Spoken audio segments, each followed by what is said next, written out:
이게 다 뭐냐며 소리치던 시어머니. 남편 불륜도 제 탓이라던 그분들이죠. 그런데 몇 년 뒤 저를 보자마자 얼굴이 하얗게 질렸습니다. 대체 무슨 일이 있었던 걸까요? 여보, 이거 당신 생일 선물이야. 김지연은 갑작스러운 남편의 선물에 당황했습니다. 20년 넘게 결혼 생활을 해오면서 생일 선물은커녕 기념일도 잘 기억 못하던 남편. 박철수가 고가의 손목시계를 내밀었으니까요. 웬일이래? 비싼 거 같은데. 지연은 의아했지만 마음 한편으로는 기뻤어요. 요즘 남편이 부쩍 다정해진 게 느껴졌거든요.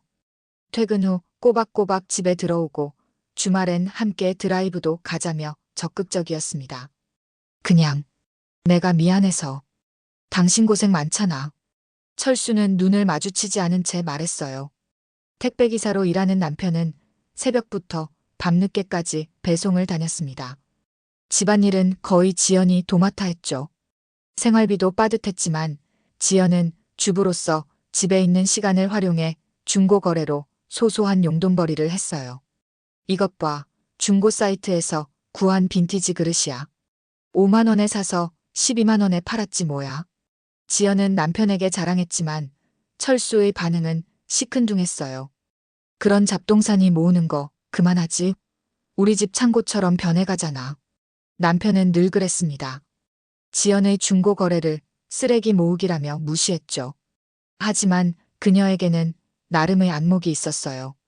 단종된 제품이나 희귀 아이템을 찾아내는 눈썰미가 있었거든요. 어느 토요일 아침, 지연은 우연히 남편의 휴대폰을 발견했습니다. 택배 배송 중 잊고 간 모양이었어요. 그때 울린 카카오톡 알림음.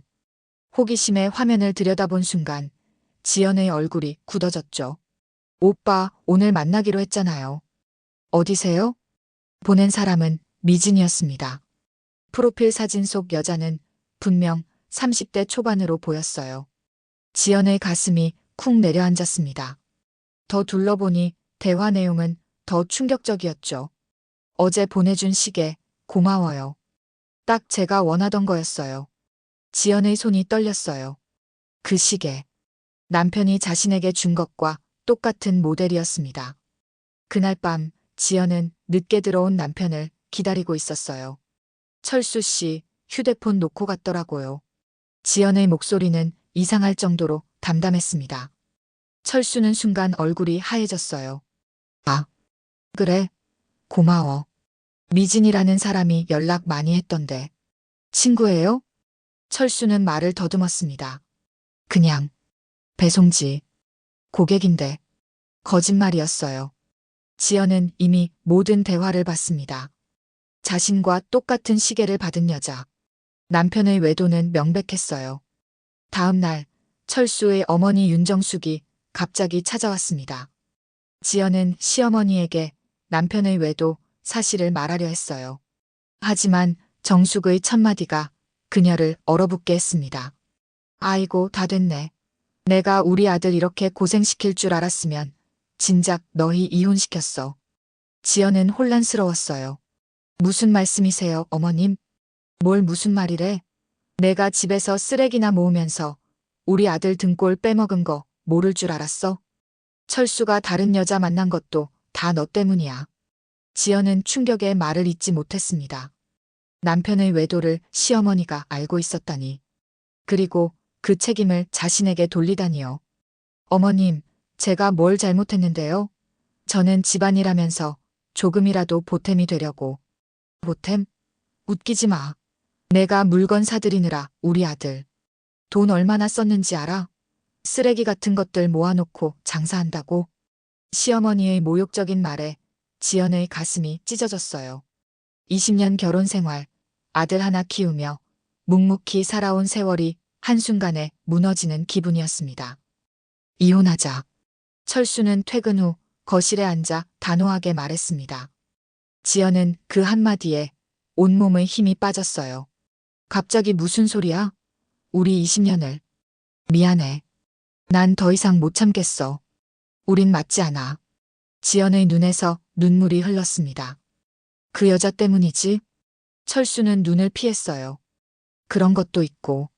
근데 솔직히, 지연아. 너랑 나는 너무 달라. 넌 그냥 집에서 잡동사니 모으면서 소일거리나 하고 나는 내 인생에서 뭔가 더 원해. 소일거리라고? 내가 얼마나 노력하는데. 이 집안 살림에 얼마나 보태는데. 철수는 한숨을 쉬었습니다. 그래, 내가 보태. 하지만 난 지쳤어. 매일 배송 다니면서 허리 휘는데 집에 오면 쓰레기 같은 물건들로 가득한 집. 난 더 이상 이렇게 살기 싫어. 지연은 분노로 떨렸습니다. 내가 모은 쓰레기로 우리 아들 대학 등록금 보탰던 거 기억 안 나? 내가 실직했을 때 내 중고 거래로 생활비 벌었던 거는 그만해. 난 결정했어. 이제 와서 뭘 더 얘기하겠어?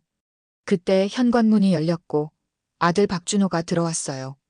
대학생인 준호는 부모의 갈등을 눈치챘는지 불편한 표정을 지었습니다. 무슨 일이에요?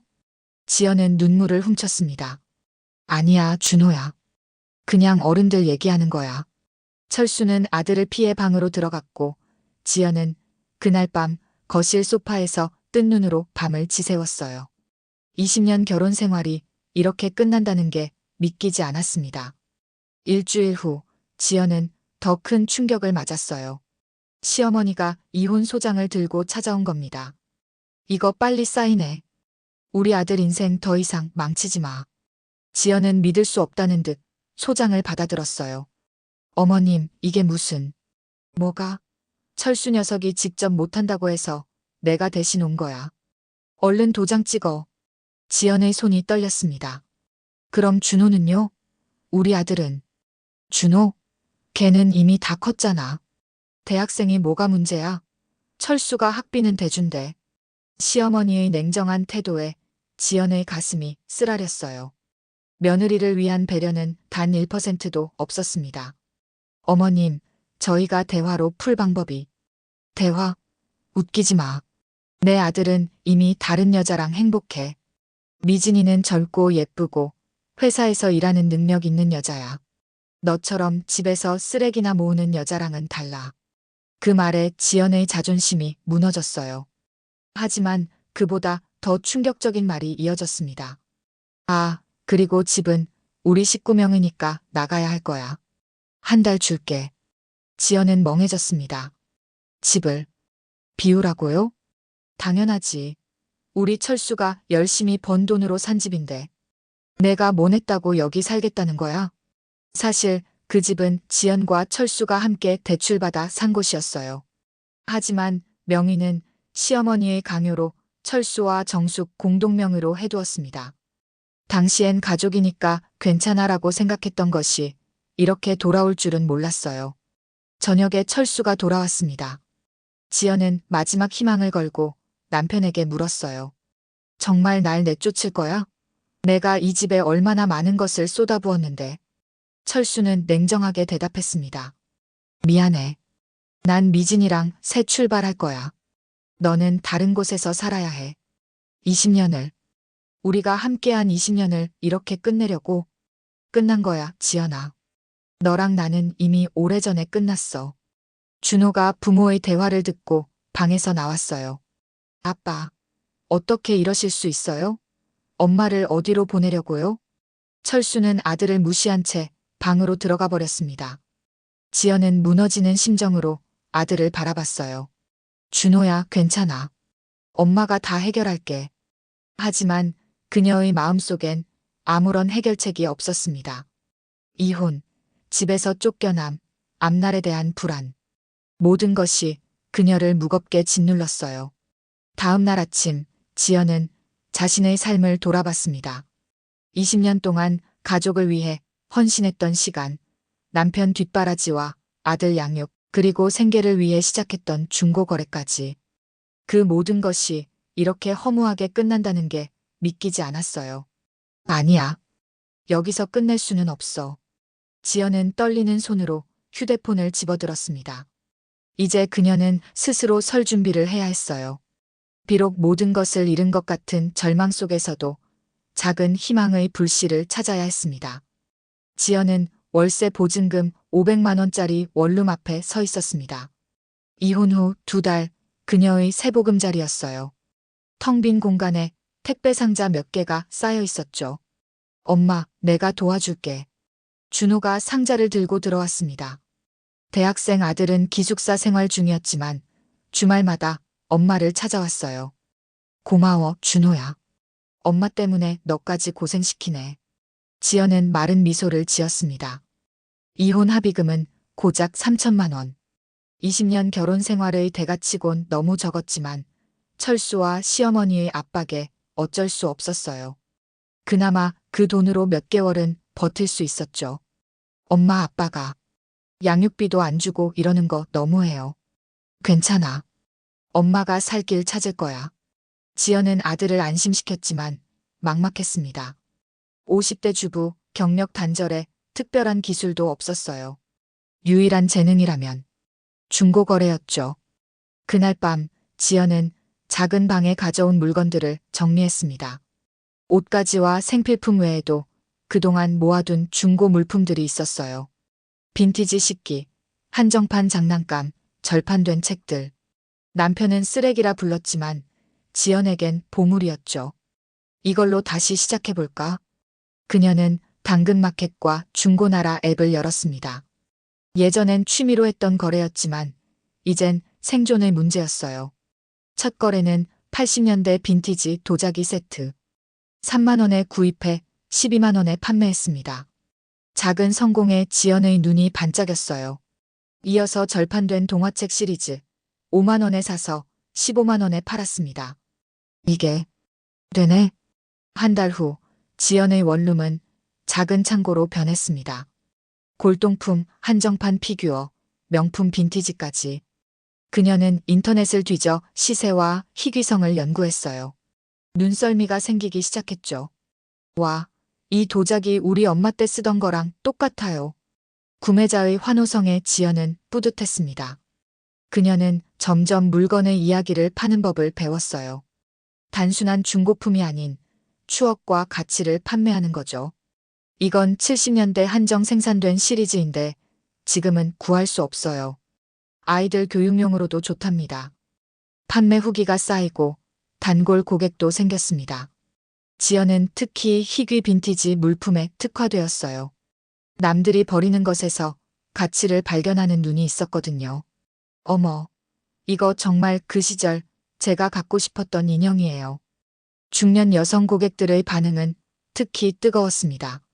그들에게 지연의 상품은 단순한 물건이 아닌 잃어버린 추억이었으니까요.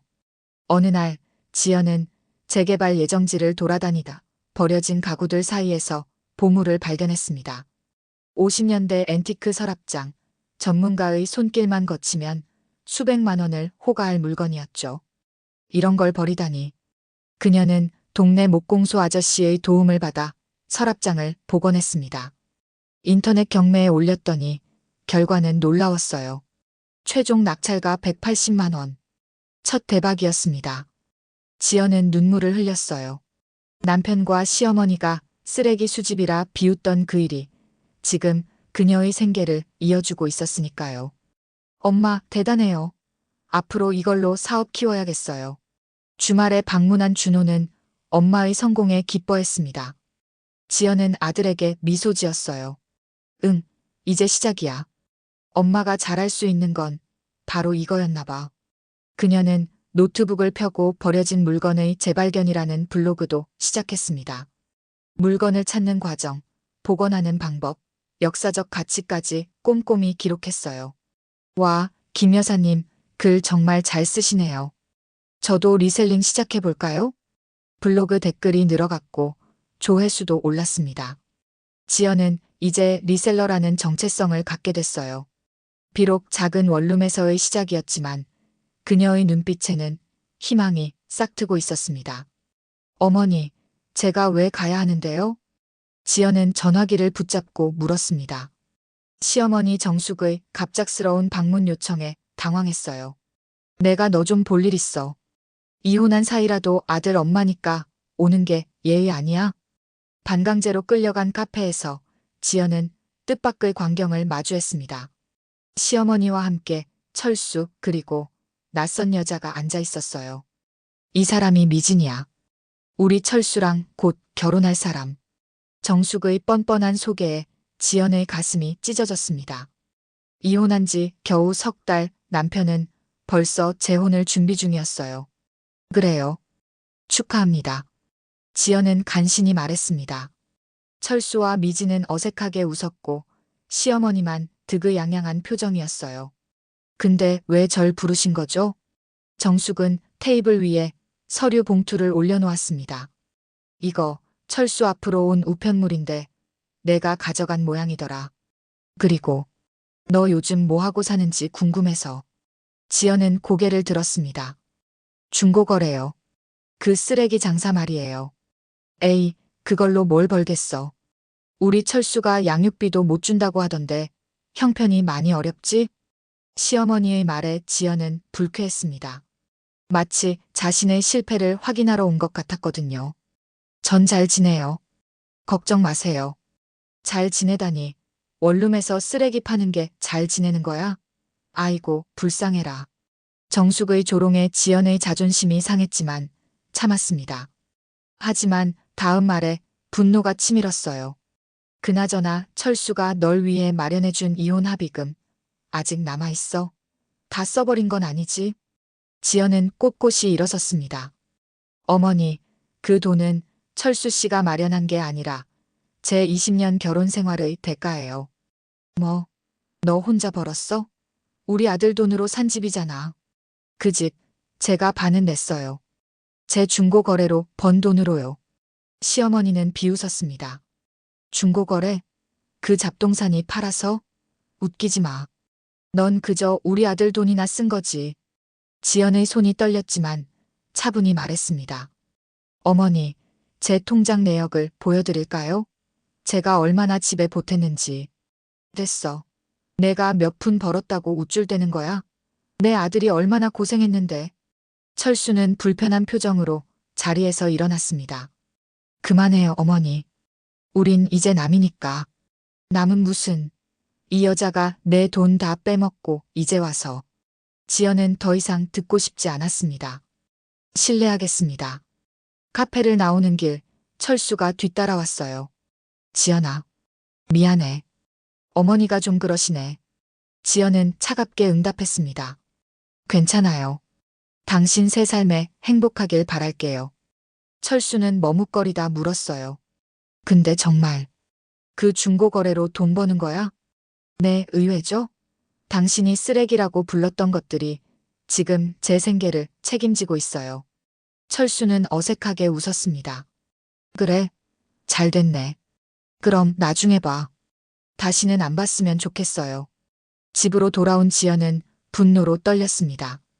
시어머니의 모욕적인 말들이 머릿속을 맴돌았어요. 쓰레기 장사, 몇 푼, 빼먹는다. 내가 보여줄게. 지연은 결심했습니다. 이제 단순한 생계유지가 아닌 진정한 성공을 향해 나아갈 거예요. 시어머니와 철수에게 자신의 가치를 증명하고 싶었습니다. 그날 밤 지연은 온라인 비즈니스 강의를 찾아들었습니다. 소셜미디어 마케팅, 제품 사진 촬영법, 가격 책정 전략까지 주부에서 사업가로 거듭나기 위한 첫걸음이었어요. 이제 시작이야. 내가 할 수 있는 걸 보여줄 시간이다. 김지연 씨, 여기 사인 부탁드립니다. 택배기사가 내민 전자기기에 지연은 서명했습니다. 6개월 전 원룸에서 시작한 그녀의 리셀링 사업은 이제 소형 사무실로 확장되었어요. 세컨드 라이프라는 간판까지 달았죠. 오늘도 물건이 많이 들어왔네요. 직원 수민이 택배 상자를 정리했습니다. 이제 지연은 혼자가 아니었어요. 20대 대학생, 아르바이트생 2명이 그녀를 돕고 있었죠. 이번엔 60년대 레코드판이야. 해외 컬렉터가 구매 예약한 물건이지. 지연의 사업은 점점 전문화되었습니다. 국내 중고 거래를 넘어 해외 바이어들과 거래하기 시작했고 빈티지 패션, 클래식 레코드, 희귀 장난감 등으로 영역을 확장했어요. 특히 그녀의 안목은 업계에서 인정받고 있었습니다. 지연 대표님, 이번 빈티지 페어에도 참가하시죠? 동종업계 사람들의 연락이 늘었고 SNS 팔로워도 2만 명을 넘어섰어요. 버려진 물건의 가치를 발견하는 여자라는 타이틀로 잡지 인터뷰까지 했습니다. 그날 오후 지연은 특별한 고객과 약속이 있었어요. 대기업 마케팅팀에서 빈티지 제품을 활용한 프로모션을 의뢰했거든요. 처음으로 큰 계약을 앞둔 그녀는 설렜습니다. 지연 씨, 우리 회사에서 레트로 콘셉트로 캠페인을 기획 중인데 당신의 안목이 필요해요. 클라이언트와의 미팅은 성공적이었습니다. 계약금으로 3천만 원, 성과에 따라 추가 수당까지. 지연은 이제 단순한 리셀러가 아닌 빈티지 컨설턴트로 발돋움하고 있었어요. 미팅을 마치고 사무실로 돌아오는 길, 갑자기 휴대폰이 울렸습니다. 발신자는 시어머니였어요. 여보세요? 지연아, 큰일 났어. 철수가. 정숙의 다급한 목소리에 지연은 놀랐습니다. 이혼 후 연락이 거의 없었는데 갑작스러운 전화였어요. 무슨 일이세요? 철수 회사가 부도 위기야. 빨리 좀 와줘. 지연은 혼란스러웠습니다. 제가 왜요? 이제 남이잖아요. 아이고, 이럴 때 그런 말이 나와. 너도 준우 엄마고 우리 아들 20년 같이 살았잖아. 지연은 망설였지만 결국 시어머니가 알려준 주소로 향했습니다. 그곳은 고급 레스토랑이었어요. 의아한 마음으로 들어서자 철수와 정숙, 그리고 낯선 남자가 테이블에 앉아 있었습니다. 왔구나. 이리 와서 앉아. 지연은 조심스럽게 자리에 앉았습니다. 무슨 일인지. 시어머니가 끼어들었어요. 얘가 바로 내가 말한 지연이야. 우리 철수 전처지. 낯선 남자가 명함을 내밀었습니다. MK인베스트먼트 이사 김동현입니다. 지연은 점점 더 혼란스러웠어요. 투자회사요? 철수가 어색하게 웃으며 말했습니다. 실은 내 회사에 투자자를 찾고 있어. 배송 사업을 확장하려고. 그런데 제가 왜요? 시어머니가 대답했어요. 아이고, 너도 이제 사업한다며? 그래서 혹시 투자할 의향 있을까 해서. 지연은 믿을 수 없다는 듯 그들을 바라봤습니다. 투자요? 제가 전 남편 사업에 투자하길 바라시는 거예요? 철수가 급하게 말했습니다. 아니, 그게 아니라 동업하자는 거지. 너도 물류 필요하잖아. 그 중고 물건들. 지연은 천천히 숨을 내쉬었습니다. 상황이 이해되기 시작했어요. 그들은 그녀가 성공했다는 소문을 듣고 이용하려는 것이었죠. 철수 씨, 솔직히 말해보세요. 회사가 어떤 상황인가요? 철수는 눈을 피했고 동현 이사가 대신 말했습니다. 솔직히 부채가 좀 있습니다. 하지만 사업 아이템은 좋아요. 부채가 얼마죠? 2억 정도요. 지연은 쓴웃음을 지었습니다. 그녀를 쓰레기 장사꾼이라 불렀던 사람들이 이제 와서 돈을 요구하고 있었어요. 죄송하지만 저는 관심 없습니다.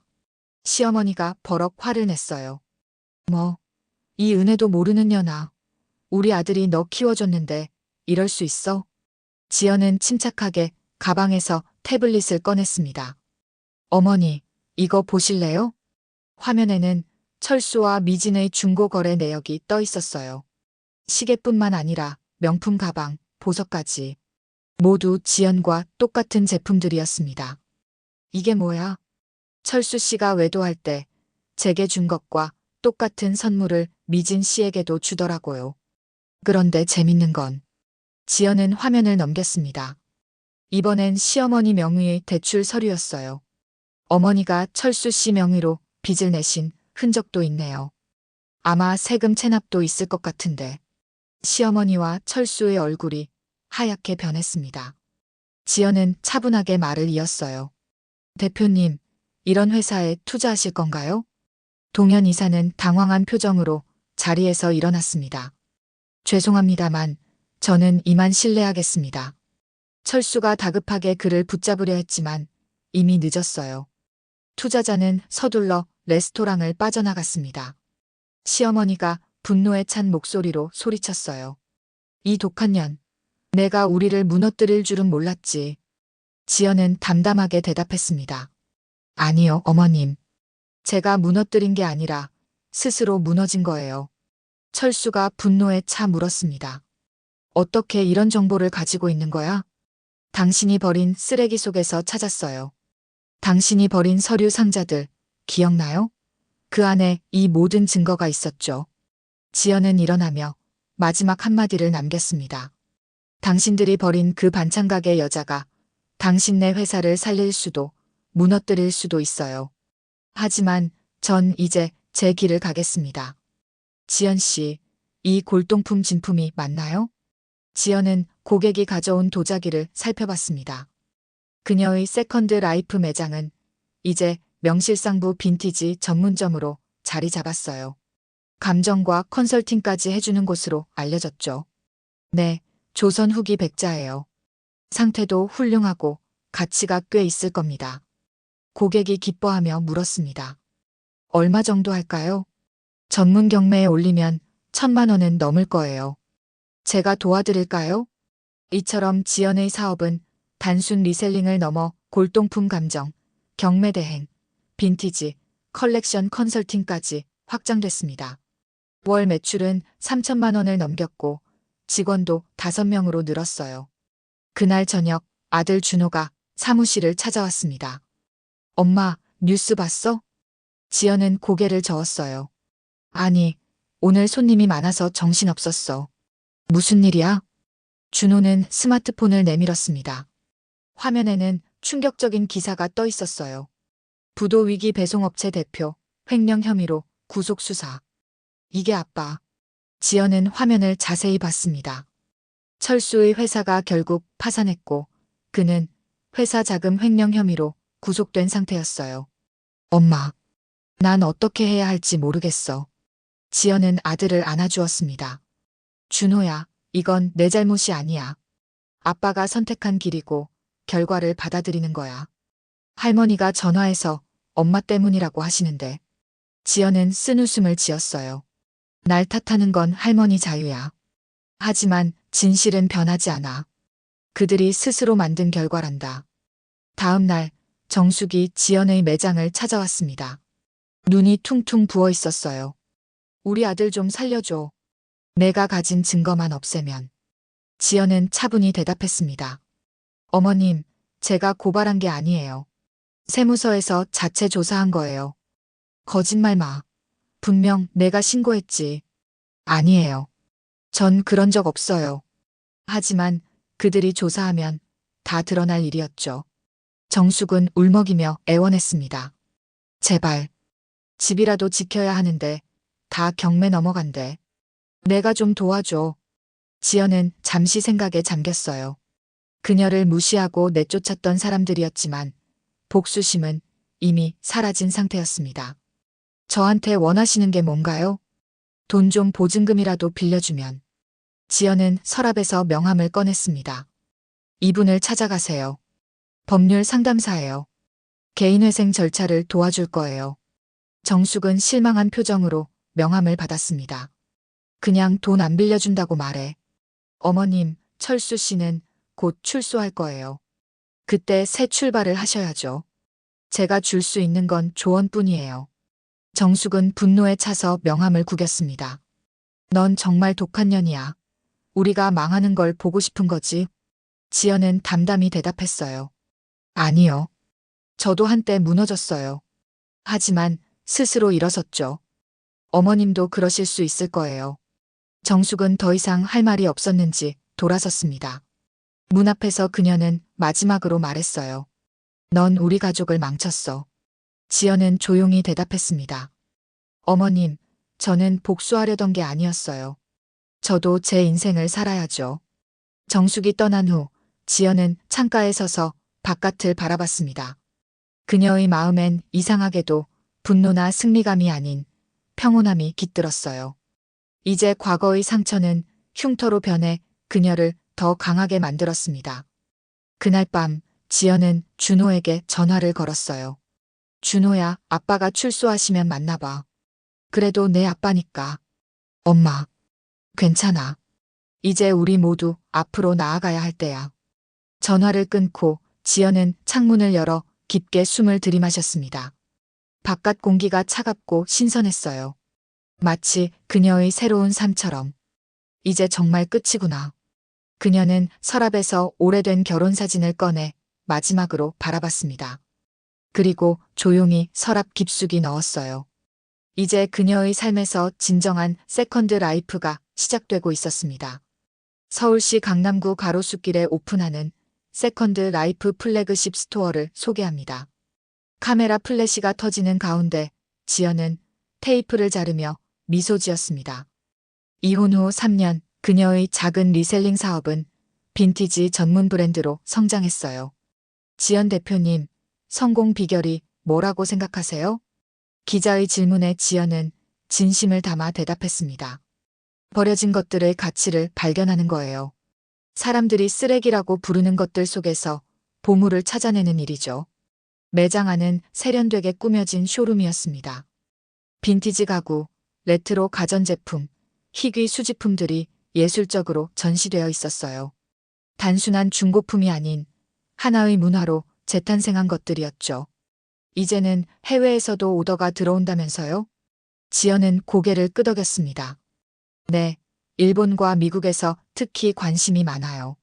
한국의 레트로 문화에 대한 수요가 늘고 있거든요. 취재가 끝난 후 지연은 매장을 둘러보았습니다. 10명의 직원들이 바쁘게 움직이고 손님들로 북적이는 모습에 뿌듯함을 느꼈어요. 한때 쓰레기라 불리던 그녀의 열정이 이제는 성공 사업이 되었으니까요. 지연 언니, 낯익은 목소리에 지연은 돌아봤습니다. 오래된 친구 미경이었어요. 미경아, 왔구나. 매장 어때? 정말 대단해. 신문에서 봤을 때도 놀랐는데 직접 보니 더 멋지네. 두 사람은 매장 한쪽의 카페 공간에 앉았습니다. 미경은 감탄하며 주변을 둘러봤어요. 누가 내가 이렇게 성공할 줄 알았겠어? 이혼하고 원룸에서 시작했다면서? 지연은 옅게 웃었습니다. 그랬지. 처음엔 생존을 위한 몸부림이었어. 그런데 어떻게 이런 아이디어를 냈어? 다들 중고거래는 하지만 이렇게 브랜딩하고 사업화한 건 처음 봐. 지연은 잠시 생각에 잠겼습니다. 나도 버려진 사람이었거든. 50대에 이혼하고 아무것도 없이 내몰렸을 때. 그때 깨달았어. 버려진 것들에도 새로운 가치가 있다는 걸. 그녀의 사업은 단순한 리셀링을 넘어 업사이클링으로 확장되었습니다. 버려진 물건에 디자인을 더해 새 생명을 불어넣는 작업이었어요. 이제 세컨드 라이프는 환경 보호와 지속 가능한 소비를 추구하는 브랜드로 자리 잡았습니다. 지연 대표님, 저희 TV 다큐멘터리에 출연해 주시겠어요? 한 방송국 PD가 그녀에게 제안했어요. 쓰레기에서 보물을 찾는 여자라는 다큐멘터리 시리즈였습니다. 저보다 더 대단한 분들이 많은데. 아닙니다. 50대에 이혼 후 바닥에서 시작해 이런 성공을 이룬 스토리가 많은 분들에게 희망이 될 거예요. 지연은 고민했지만 결국 수락했습니다. 자신과 같은 상황에 처한 사람들에게 용기를 줄 수 있다면 의미 있는 일이라고 생각했거든요. 다큐멘터리는 큰 반향을 불러일으켰습니다.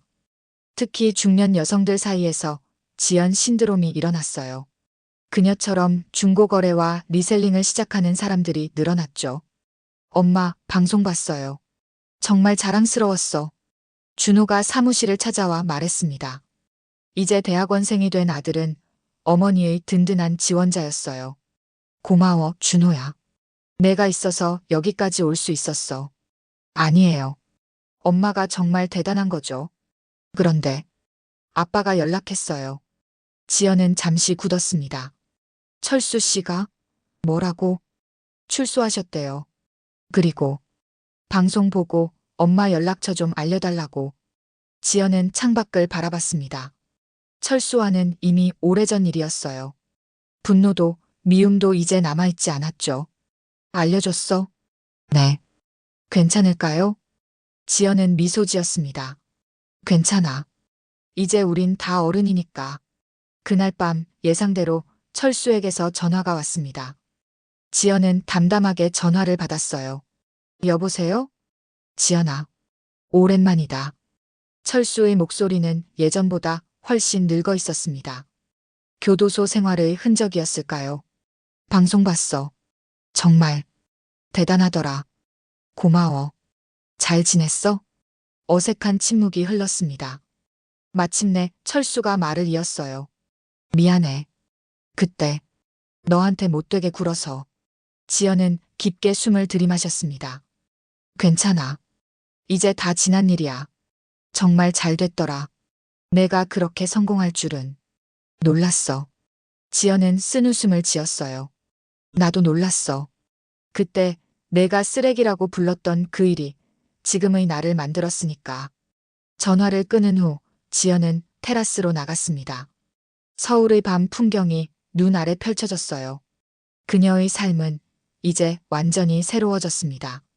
더 이상 누군가의 아내나 며느리가 아닌 온전한 김지연으로 살아가는 삶이었죠.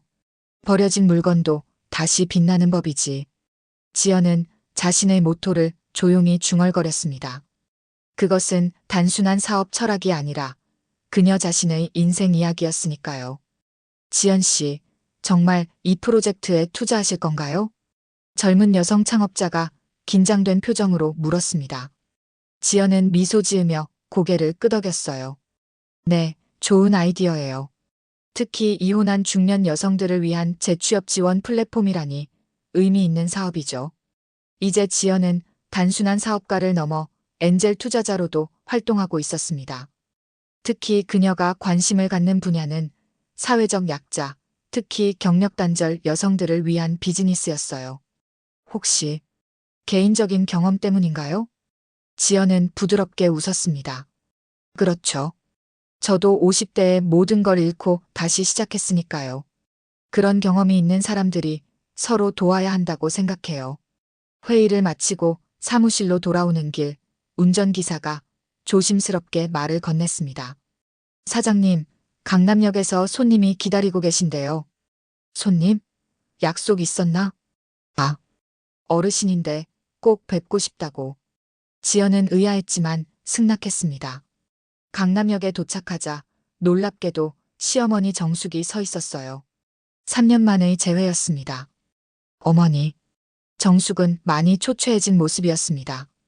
지연의 차에 올라타며 어색하게 인사했어요. 오랜만이구나. 지연은 정중하게 대응했습니다. 어디로 모실까요? 그냥 조용한 카페 같은데. 둘은 근처 카페로 향했습니다. 테이블에 앉자 정숙은 한참을 머뭇거리다 입을 열었어요. 잘 지내나 보구나. 방송도 보고 신문에서도 봤어.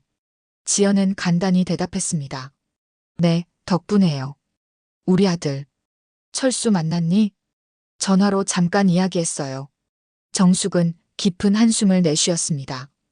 그 녀석 출소하고 나서 취직도 못하고 미진이란 여자도 떠나버리고. 지연은 침묵했습니다. 시어머니의 말이 이어졌어요. 내가 미진이 데리고 왔을 때, 그때 내가 얼마나 상처받았을지 이제야 알겠다. 지연은 놀라운 눈으로 시어머니를 바라봤습니다. 이런 말을 들을 거라고는 생각지 못했거든요. 괜찮아요, 어머님. 이제 다 지난 일인걸요. 정숙은 갑자기 울음을 터뜨렸습니다. 아니야. 내가 너무 잘못했어. 내 아들만 생각하고 너한테 너무 못되게 굴었어. 지연은 당황했지만 티슈를 건네며 기다렸습니다. 정숙이 계속 말했어요. 내가 그렇게 대단한 사람인 줄 몰랐어. 쓰레기라고. 그렇게 무시했던 내일이 이렇게 빛날 줄이야. 어머님, 이제야 알겠다. 우리 철수가 얼마나 바보 같은 짓을 했는지. 날 믿고 너를 떠난 게 얼마나 어리석었는지. 지연은 잠시 생각에 잠겼습니다. 이 순간을 얼마나 기다렸을까요? 자신을 무시했던 사람들이 후회하는 모습을. 하지만 이상하게도 승리감보다는 평온함을 느꼈어요. 어머님, 우리 모두 실수를 해요. 중요한 건 그 후에 어떻게 사느냐죠. 정숙은 눈물을 닦으며 지연을 바라봤습니다. 넌 정말 대단한 사람이구나. 그런 거 없어요. 저도 많이 울고 넘어지고 다시 일어난 것뿐이에요. 정숙은 조심스럽게 가방에서 봉투를 꺼냈습니다. 이거 철수가 너한테 전해달래. 지연은 의아하게 봉투를 받았습니다. 안에는 낡은 결혼사진 한 장과 짧은 편지가 들어 있었어요. 지연아, 이제야 알았다. 내가 버린 건 쓰레기가 아니라 보물이었다는 걸. 미안하다. 행복하게 살아. 지연의 눈시울이 붉어졌지만 억눌렀습니다. 이미 흘린 눈물은 충분했으니까요. 고마워요, 어머님. 전해주셔서. 혹시 우리 철수 좀 도와줄 수 없을까? 일자리라도. 지연은 잠시 생각하다 대답했습니다. 제가 운영하는 재취업센터가 있어요. 거기 한번 가보라고 하세요. 도움이 될 거예요. 정숙은 안도의 한숨을 내쉬었습니다. 고마워. 정말 고마워. 헤어질 시간, 지연은 정숙을 차에 태워 그녀의 집으로 데려다 주었어요. 아파트 앞에 내려주며 지연이 말했습니다. 어머님, 한 가지만 기억해 주세요. 저는 복수하려던 게 아니었어요. 그저 제 인생을 살고 싶었을 뿐이에요. 정숙은 깊이 고개를 숙였습니다. 알아. 이제 알아. 차가 떠나고 지연은 깊은 숨을 내쉬었습니다. 마치 오랫동안 짊어졌던 무거운 짐을 내려놓은 것 같은 해방감이 느껴졌어요. 사무실로 돌아온 지연은 창가에 서서 도시의 풍경을 바라봤습니다. 그녀의 회사 세컨드 라이프는 이제 업계를 선도하는 브랜드였고 그녀 자신도 많은 여성들의 롤모델이 되어 있었어요. 벽에 걸린 액자에는 그녀의 모토가 새겨져 있었습니다. 버려진 물건도 다시 빛난다. 사람도 마찬가지다. 지연은 미소 지었습니다. 그녀의 인생은 이제 진정한 세컨드 라이프를 맞이하고 있었어요. 버려졌던 그 시절의 아픔은 지금의 그녀를 만든 소중한 경험이 되었습니다. 제2의 인생은 더 아름답다. 지연은 조용히 중얼거렸어요. 그녀의 눈에는 미래를 향한 결연한 의지와 평온함이 깃들어 있었습니다. 이것이 진정한 복수의 완성이자 그녀만의 승리였으니까요. 오늘의 이야기는 여기까지입니다. 여러분의 구독과 좋아요는 영상 제작에 큰 힘이 됩니다. 구독과 좋아요 부탁드립니다.